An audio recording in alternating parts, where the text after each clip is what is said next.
Okay, so here's our intro unit notes number 5, graphing linear equations. Linear functions, I am so sorry. So today what you're going to be able to do is you're going to be able to graph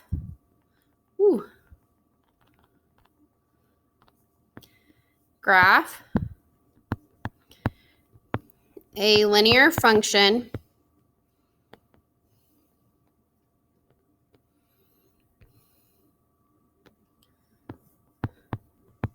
from slope-intercept form.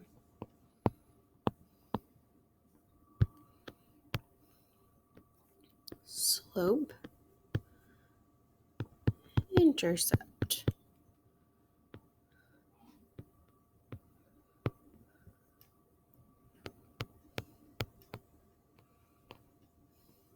Okay, sorry, that looks really bad, you guys.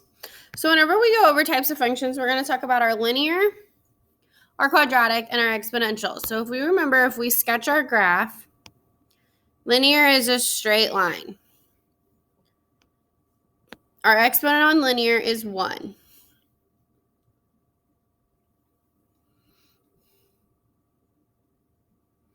We sketch our quadratic. This is where we have the U shape. And if you remember on quadratic, we'll have x squared.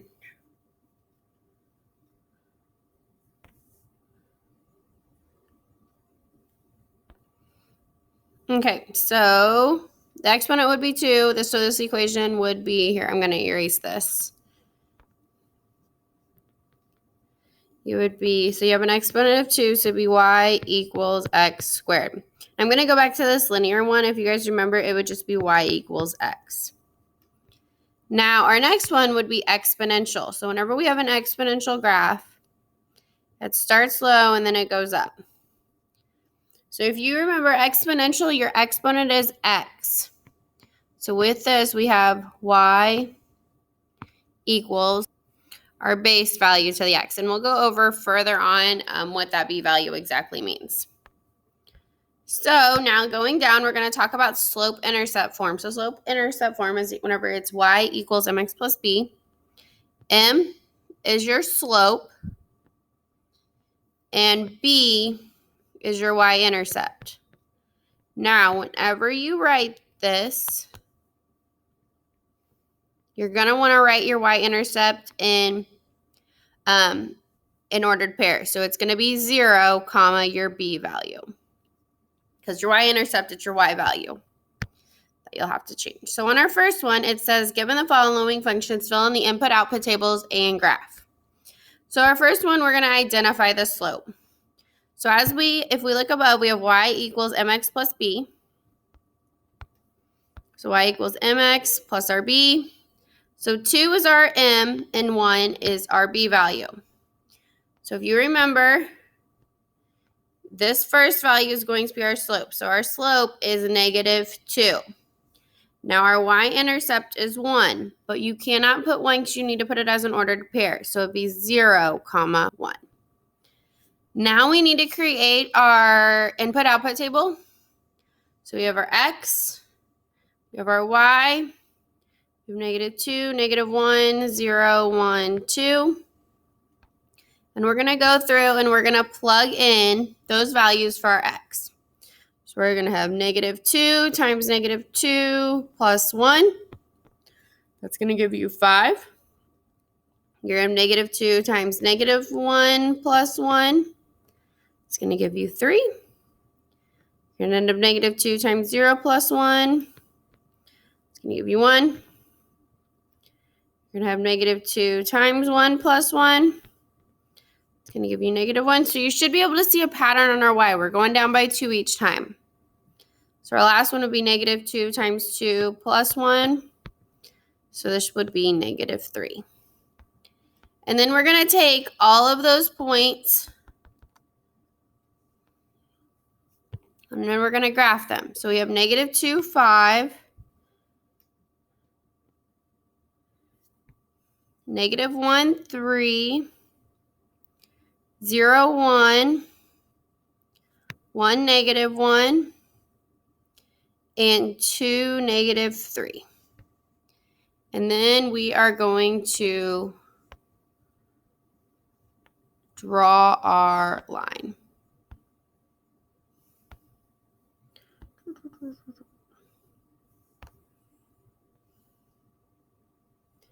And it should look like that. So let me know if you guys have any questions on that first problem. Okay, so that was our first problem. We're going to go to the next page, and we're going to do a couple more. So on this one, if we look at our problem, we have 3x minus 2. So 3 will be our slope, and negative 2 would be our y-intercept. So remember, we have to write that as an ordered pair. So we know that 1 point on our line is going to be 0, negative 2. Now I'm going to create my input-output table. Y. So we have negative 2, negative 1, 0, 1, 2. We're going to be plugging these in. So 3 times negative 2 minus 2. 3 times negative 1 minus 2. 3 times 0 minus 2. 3 times 1 minus 2. And then 3 times 2 minus 2. So let's go through these and calculate them. So 3 times negative 2 is negative 6. And a negative 2 would be negative 8. 3 times negative 1 is negative 3. Okay, the next one you'll have 3 times negative 1, which is negative 3. And then add and then minus 2 or add a negative 2, and you'd have negative 5. 3 times 0 is 0. Negative 2, you have negative 2. And that is our y-intercept, so those two should match. 3 times 1 is 3, minus 2 is 1. And then 3 times 2 is 6, minus 2 would be 4. Then we're going to take each of these points, and we are going to graph them. So negative 2, negative 8. It's going to be all the way down there. Negative 1, negative 5. So we're going over 1, up 3. Or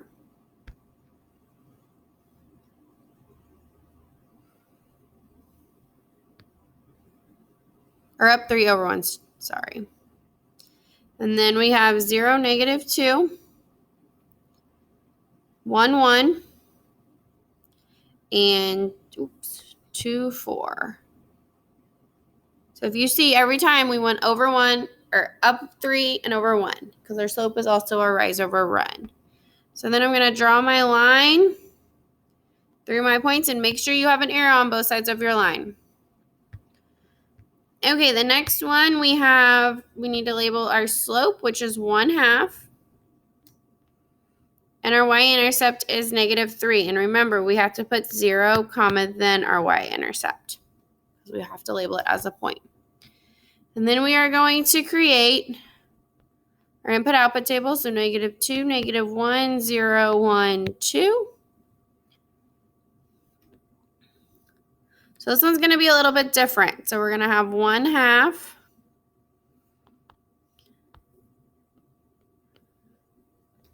times negative 2 minus 3.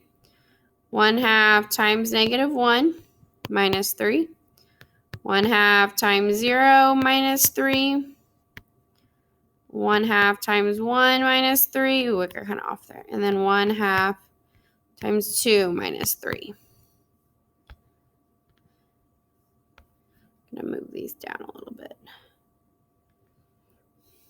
Okay, then I'm going to create my values. Now these ones I will get a couple of fractions. So 1/2 times 2 is going to give you negative 1. Negative 1 and negative 3 is going to give you negative 4. 1/2 times negative 1 is going to give you negative 1/2. Negative 1/2 and negative 3 is going to give you negative 3.5. 1/2 times 0 is 0. And then you just do your negative 3. And again, these two should match. 1 times 1/2 is 1/2. Minus 3 is going to be negative 2.5. So if you can see, each time I'm going down by a half. 1/2 times 2 is 1. 1 minus 3 is going to be negative 2. So then I'm going to go over and I'm going to graph each of my points. This one's going to be a little bit trickier. So we have negative 2, negative 4, so over 2 and down 4. Negative 1 and negative 3.5, so it's going to go about halfway. I did not get that one exactly right. Okay, next one is 0, negative 3, and then 1, 2.5, and then 2, negative 2. So that is what your line will look like. And then we're going to draw our line between our points. Okay, let us know if you have any questions on this. If you remember how to graph with slope, so rise over run is another way that we can look at slope. You would rise 2 and go over 1, which is what we are doing. Okay, now let's go down. It says rearrange the following into slope-intercept form. So if we remember, slope-intercept form is y equals mx plus b. So we're trying to get it into that form. So this first one, we have 5x minus 3y equals 10. So first off, we need to get the x over to the right side. So we need to move it over to this side. So we're going to subtract 5x on both sides. Now, you cannot combine 5x and 10 because they are not like terms. So we're going to get negative 3y equals negative 5x plus 10. So basically, we just put them next to each other. And then our last step to get y by itself is we have to divide both sides by negative 3. Now, whenever we divide by negative 3, we divide the whole other side by negative 3. So we get y. Now, negative 5 divided by negative 3, you can't simplify that, but they both do become positive, so you're going to get 5/3 x. And then 10 divided by negative 3 doesn't change either, so we're just going to keep it as 10 over 3. Now, do we have it in our y equals mx plus rb? Yes, we have our slope, which is 5/3. It's right here, and then our y-intercept is 10/3. So this would be our answer. Next one, we got to get this in mx plus b form, y equals mx plus b. So our first step is going to be distribute. So we're going to get y minus 9 equals 4x plus 8. And then our next step, we got to get y by itself. So we got to get rid of that 9. So we do the opposite, so we add 9. Now, whenever we add 9 to the other side, we don't add it to the 4x because the 9 and 4x are not like terms. We have to add it to the 8. And that gives us y equals 4x plus 17. And that is now in y equals mx plus b form. Last one is similar to our first one. So we have to remember, if we have 2x plus 4y equals 16, our first step, we got to move this x to the other side. So I'm going to subtract 2x. That's going to give me 4y equals, I'm going to put my negative 2x first so it's in the right order, but you just remember that 16 and negative 2 cannot go together. Then plus 16. And then my last step to get y by itself is to divide both sides by 4. This side cancels. Now, negative 2 divided by a positive 4. That's going to give you negative 1/2 whenever you simplify that as a fraction. If you type it into your calculator, you get negative 0.5. That is okay. Then you have 16 divided by 4, which is 4. Okay, let us know if you have any questions. You guys can get started on your homework now.